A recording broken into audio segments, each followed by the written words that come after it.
Chaque enfant a droit à une vie sociale. Chaque enfant, quel que soit son âge, a droit à une vie sociale. Qu'est-ce que nous constatons aujourd'hui? La plupart des jeunes ados, de jeunes filles, de jeunes garçons, il y a leurs parents qui les empêchent d'avoir ces droits sociaux. Il y a leurs parents qui leur fait jouer le rôle des mères ou des pères avant leur âge. Bonjour à tous, ici c'est Delphine de Delefanga TV. J'espère que vous allez tous bien. Moi je vais très bien par la grâce de mon Jésus.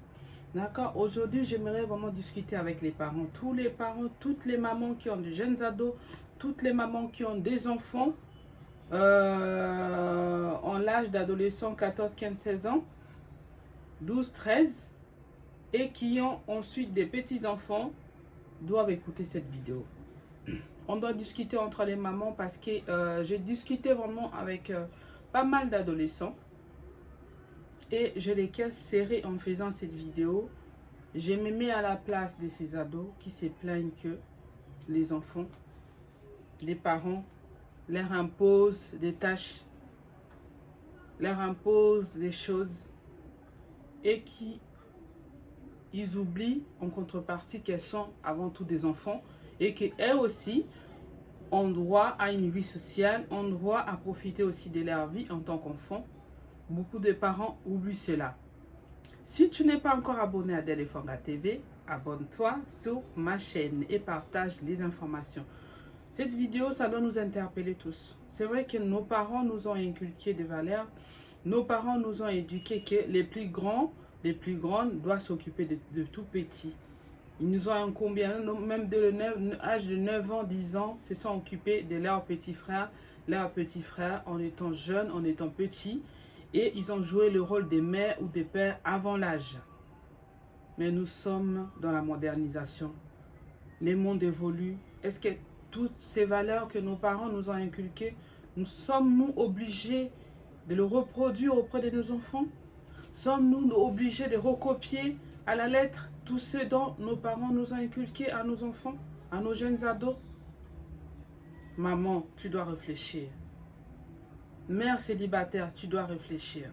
Moi-même, j'ai des ados, j'ai 2 enfants, 2 filles de 15-14 ans et j'ai un petit de 5 ans et demi.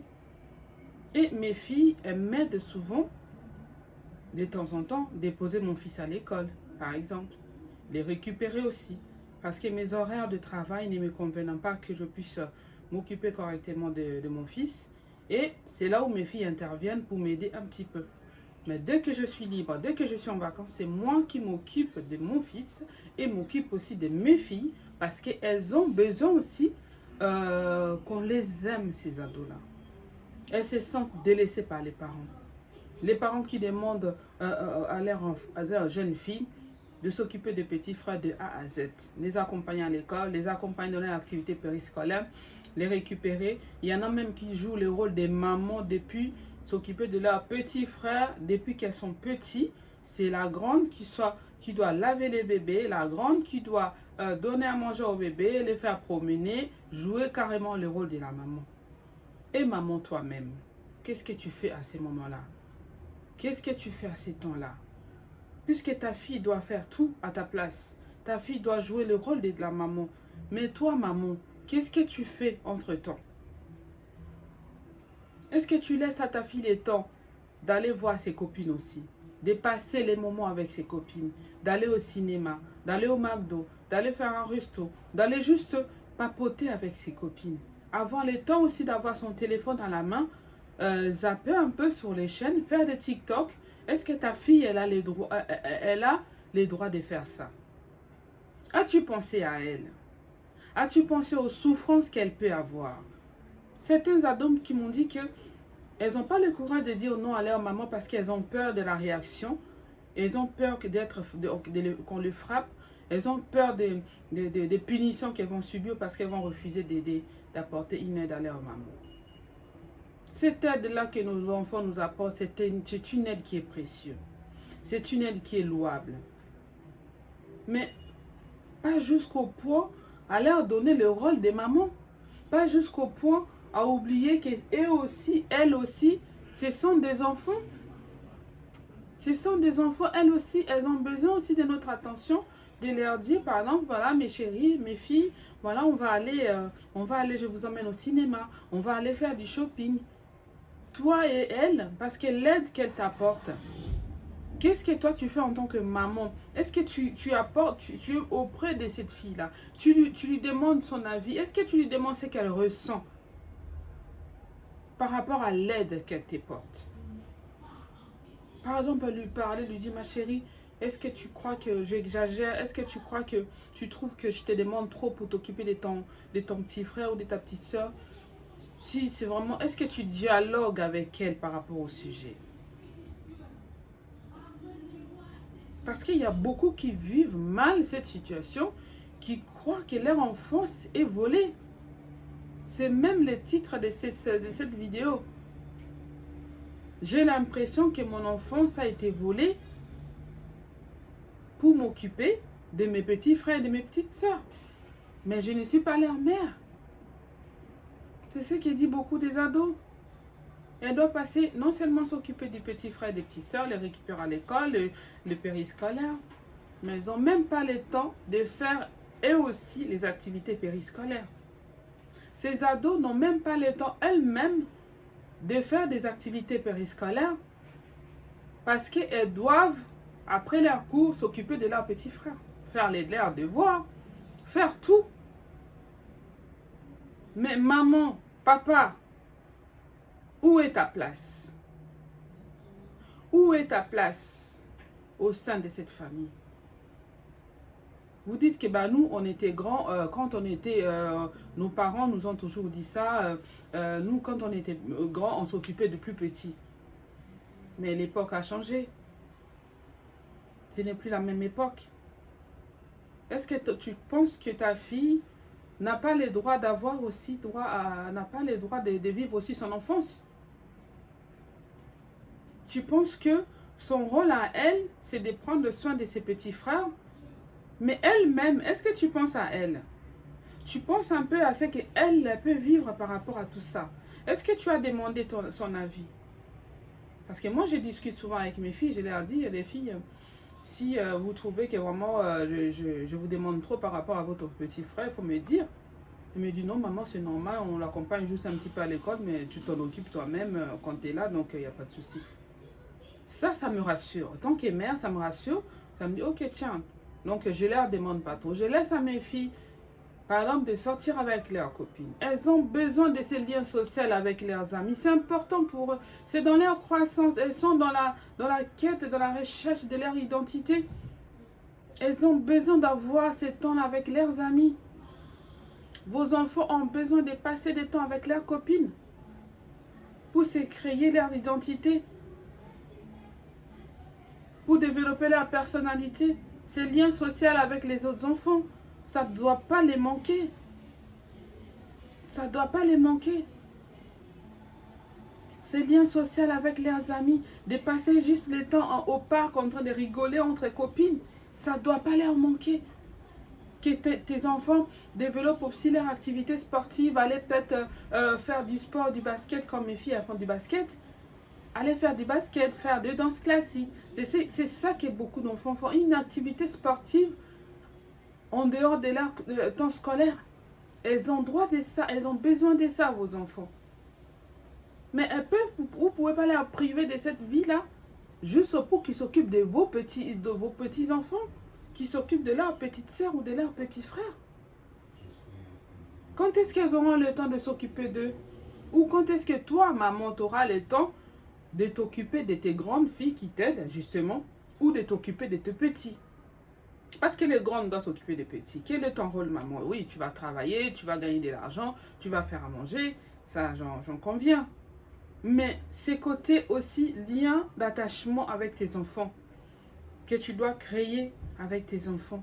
Est-ce que ces côtés-là, tu l'as mis de côté? Parce que tu veux inculquer à tes enfants ce que tes parents t'ont appris. Et tu refuses. Pour moi, c'est refuser. Pour moi, c'est refuser à l'enfant de vivre son enfance. Cette chaîne, ma chaîne, c'est une chaîne pour la famille.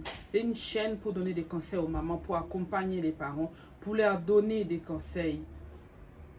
D'accord? Moi-même, je suis maman et je trouve que les enfants, les ados, ils ont le droit de vivre leur enfance aussi. C'est encore des enfants. On ne peut pas leur donner des responsabilités qui incombent aux parents. À eux, non. Ils peuvent nous aider, mais ils ne peuvent pas prendre notre place des mamans.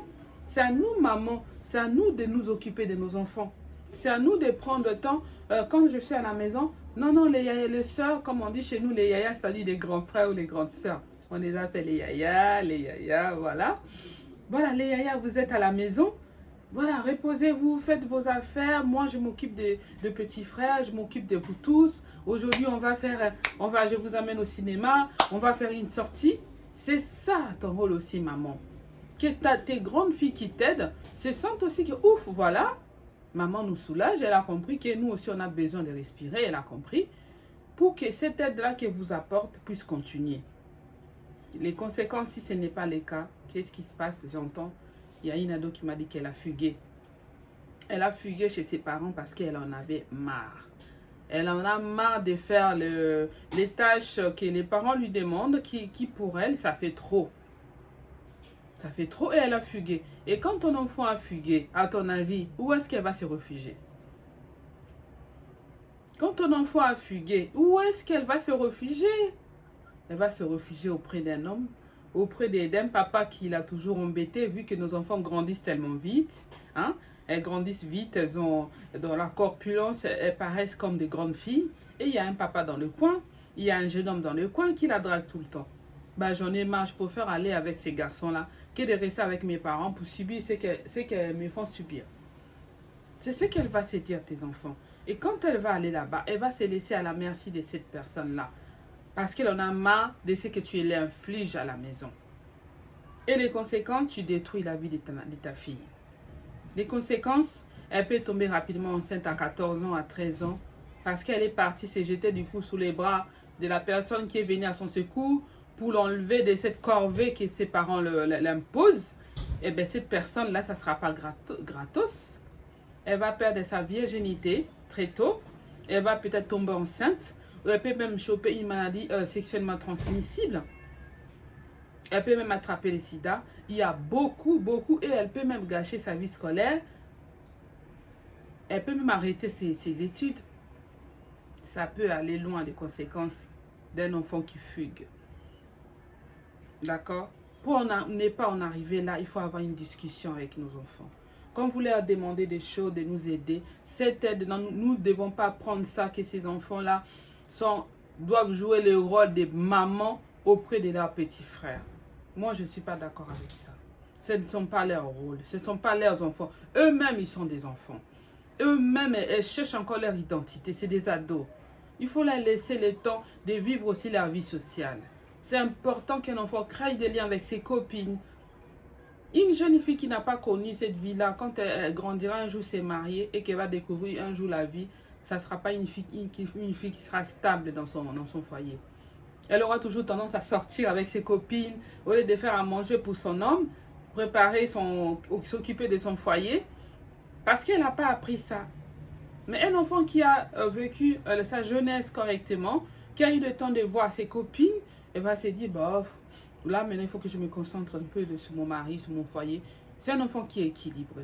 Mais si la vie sociale d'un enfant de son adolescent a été gâchée, parce qu'elle devait s'occuper de ses petits frères en temps plein, elle devait s'occuper de ses petites sœurs comme une maman, elle joue le rôle de maman. Ce n'est pas à un enfant de jouer le rôle de maman, ça reste un enfant. J'aimerais bien que les mamans vous réfléchissiez, s'il vous plaît, à ces sujets. De remanier, de revoir la façon que vous faites avec vos enfants. S'il vous plaît. S'il vous plaît. J'ai entendu beaucoup de témoignages qui m'ont attristé, enfin, je me suis dit, je vais faire une vidéo là-dessus, vraiment donner les conseils aux mamans, interpeller les mamans. Vraiment, je vais m'adresser maintenant aux jeunes filles. Mes chéris, mes amours, mes chouchous, vous êtes précieux pour nous. D'accord? Vous êtes précieux pour nous et l'aide que vous nous apportez en tant que vos mamans, cette aide-là est précieuse et que Dieu vous bénisse pour ça. Mais si vous trouvez que vos parents, ils vous demandent trop, demandez à parler avec eux. Trouvez un bon moment quand vous voyez que les parents sont calmes pendant le week-end, ils sont posés, ils ne sont pas dans la course dans la semaine. Demandez, maman, papa, je vais vous parler, s'il vous plaît. Et exprimez-vous auprès de vos parents. N'ayez pas peur, même s'ils sont méchants, même si les réactions, parlez quand même avec eux. Exprimez-vous. Dites-leur vraiment, maman, je vous aime beaucoup. Utilisez les mots doux. Dis-leur, maman, je vous aime beaucoup, mais j'ai besoin un peu de souffler. Je vous aide, vous me demandez ça, je le fais avec amour. Mais j'ai besoin aussi de prendre le temps pour moi-même. J'ai besoin de voir aussi mes copines. J'ai besoin de passer le temps avec mes copines. Regarde, là j'ai envie de faire une activité périscolaire. J'ai envie de m'inscrire par exemple à faire du basket. J'ai envie de m'inscrire pour faire de la danse classique. Qu'est-ce que vous en pensez? Et écoutez ce que vos parents vont vous dire. D'accord? Si ce n'est pas de la maltraitance, ce n'est que peut-être vos parents ils s'y prennent mal. Peut-être qu'ils ne savent pas comment s'y prendre. Ils pensent que ce qu'ils font, c'est bien. Si vous ne leur dites pas, ils ne pourront pas corriger. Si vous ne leur dites rien, ils ne pourront pas changer d'attitude. Parle-le, d'accord, mes chéris? Dites à vos parents que voilà, j'ai besoin un peu de souffler. J'ai besoin un peu que quand tu es à la maison, que tu t'occupes de mes petits frères un petit peu, pour que moi je puisse prendre le temps pour moi, pour que je puisse aller passer le temps avec mes copines, puisse sortir avec mes copines, faire des choses avec eux. Ça me fera du bien aussi. D'accord? Exprimez-vous et les parents, soyez à l'écoute de vos enfants. Soyez à l'écoute de ce qu'ils vous disent, ils vous demandent. À ces moments-là, réajustez les choses. Une fois que vous les écoutez, réajustez maintenant les choses. On va fonctionner comme ça. Si je suis à la maison, c'est moi qui s'occupera de vos petits frères et petites sœurs. Vous pouvez sortir avec vos copines, profiter aussi de votre jeunesse. C'est ça que j'attends de vous les mamans. Cet échange-là et cet ajustement-là avec vos enfants, ça apporte un plus et ça permettra à vos enfants d'être stables émotionnellement. Ça permettra à vos enfants de ne pas fuguer. De ne pas sortir ailleurs pour aller se jeter dans les bras d'un copain qui les drague, ça fait des jours, à un homme qui vit dans les quartiers. Ils vont fuguer, elle va fuguer ta fille et elle va aller vivre avec une personne qui peut vous lui apporter que de malheur. D'accord? Vraiment, je compte sur vous les mamans. Cette vidéo est une prise de conscience. C'est avec les cœurs des mamans que j'ai voulu faire ça. Pour vous parler, pour vous dire de réajuster les choses. Nos enfants, nos ados, ce ne sont pas nos mamans, ce ne sont pas les mamans, ce ne sont pas encore des adultes pour pouvoir remplacer une maman. Ne leur infligez pas trop. Tu es à la maison, maman, organise-toi. Fais ton ménage. Occupe-toi de tes petits-enfants, tu es à la maison, ne sois pas réseaux sociaux, téléphone, avec tes copines 100%. Est-ce que va voir ton petit frère, va les laver, tu peux les sortir. Non, maman, tu passes ton temps dans les réseaux sociaux, ton téléphone, allô? Oui, il faut qu'on se voit. Oui, tu fais pas mal de choses à côté des tantines. Quand tu es à la maison, tu vas voir tes copines, tu fais des tantines, tu fais des sorties, les moziki, comme on dit chez nous, les moziki, c'est les tantines hein, en français. Tu sors.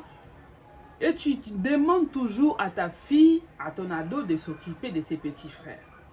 Alors que ces temps-là que tu consacres à sortir, à faire ceci, tu pouvais les consacrer aussi avec tes enfants. Il faut faire la part des choses. Il faut qu'il y ait un temps uniquement avec tes enfants et un temps uniquement avec tes amis. Tu ne peux pas exclure la vie familiale pour mettre en avant la vie des copines, réseaux sociaux, téléphone, même quand tu es dans la cuisine, tu peux même brûler les choses. Allô? Oui? Non, maman, non, chaque chose a son temps. Le temps que toi tu passes au téléphone, le temps que tu es en train de détruire la vie de tes ados. Tu es en train de mettre des mauvaises idées dans leur tête. Même si un enfant qui n'avait pas envie de fuguer, elle va fuguer parce que sa maman la saoule. Parce que la maman, elle en a fait trop, elle en a marre et a envie de faire des bêtises. D'accord? Pour ne pas en arriver là, maman, papa, corriger les dires et les faire revoyez la façon d'éduquer. On n'est pas obligé de copier nos parents. Et nos parents qui frappent, il y en a qui nous frappaient, qui sont les parents qui ont été éduqués par les parents qui les frappaient. Donc tu vas recopier ça aussi. Tu vas frapper tes enfants. On n'est pas obligé de recopier l'éducation que nos parents nous ont léguée. Prenons ce qui est bien, adaptez-les à la vie actuelle et laissons ce qui peut détruire nos enfants, ce qui peut le mettre en danger. D'accord? C'est un conseil des mamans. C'est un conseil avec un cœur pour nos ados que j'aime beaucoup, que je soutiens aussi vous les mamans. C'est pour ça que je partage ces conseils, pour que nous puissions corriger les tirs, pour que nous puissions corriger la façon de faire, pour que nous puissions avoir des ados, des enfants équilibrés et leur permettre de nous aider quand elles peuvent et leur laisser aussi leur vie à elles, de profiter de leurs amis, de profiter de leur vie sociale, parce qu'une vie sociale, c'est important pour un enfant dès le jeune âge, qu'elle puisse se construire sa vie, c'est important, ok? Voilà, c'est la fin de cette vidéo. Je demande à ceux qui ne sont pas encore abonnés, abonnez-vous à Delphine TV et partagez. Partagez pour que les conseils puissent aider d'autres personnes. Et suivez-moi sur Instagram, Delphine Fanga, sur Snapchat, Delphine Fanga. Suivez-moi aussi sur Facebook, Delphine Fanga. Et là-bas, j'ai fait de live. D'accord? Je fais des lives, je partage des anecdotes qui peuvent aussi être intéressantes. Je vous fais donc plein de bisous. Je vous dis à très bientôt et pour de nouvelles vidéos. Adios! Ciao, ciao!